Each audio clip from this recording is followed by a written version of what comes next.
যে রিফ্লেকশন হচ্ছে যে এখন দেখা যাচ্ছে এটা একটা ইম্পর্টেন্ট, এটাও থিওরি বলা যায়, এটাও ইম্পর্টেন্ট, এটা অনেকবার পরীক্ষা আসছে। এটা অনার্স ফোর্থ ইয়ারের ল্যাপ্লাস ট্রান্সফর্ম দিয়েও করা যায়, আবার এরর ফাংশন নামে একটা চ্যাপ্টার আছে অনার্স ফোর্থ ইয়ারে, এরর ফাংশন দিয়েও এটা প্রমাণ করা যায়। তো আমরা বিটা গামা এর কনসেপ্ট ইউজ করে এটা এখন প্রমাণ করব। এটা ইকুয়াল টু এটা 0 থেকে infinity e to the power minus x square dx equal to, আমি এক্স স্কয়ারটাকে যদি z ধরি তাহলে x equal to z to the power half হবে। এবার যদি আমরা ডিফারেন্সিয়েশন করি dx equal to 1/2 z to the power half minus 1 dz, সাথে সাথে লিমিট চেঞ্জ হবে। আগে ছিল x এর লিমিট, এখন z এর লিমিট 0 থেকে ইনফিনিটি, x এর মান 0 বসালে z এর মান 0 পাবেন, x এর মান ইনফিনিটি বসালে ইনফিনিটি স্কয়ার সমান ইনফিনিটি, তাহলে z এর মান কত? ইনফিনিটি।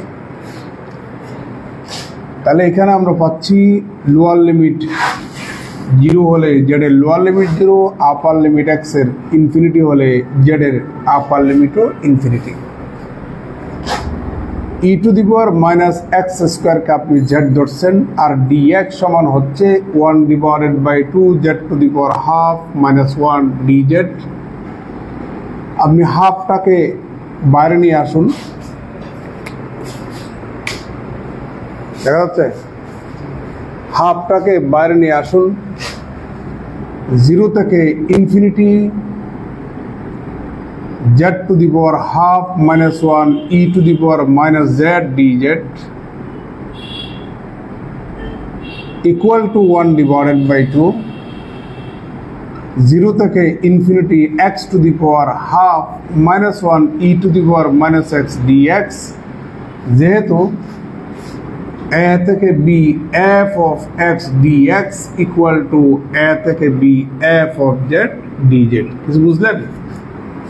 প্রপার্টিস অফ ডেফিনিট ইন্টিগ্রালের প্রথম প্রপার্টি, কোন একটা ডেফিনিট ইন্টিগ্রালে একটা ভেরিয়েবলের পরিবর্তে অন্য আরেকটা ভেরিয়েবল যদি বসান লিমিটের উপর কোনো প্রভাব পড়বে না।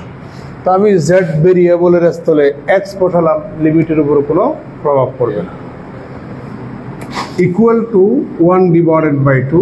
এবার আপনারা নিশ্চয়ই এটা জানেন, গামা n ইকুয়াল টু 0 থেকে infinity x two the power n minus 1 e to the power minus x dx।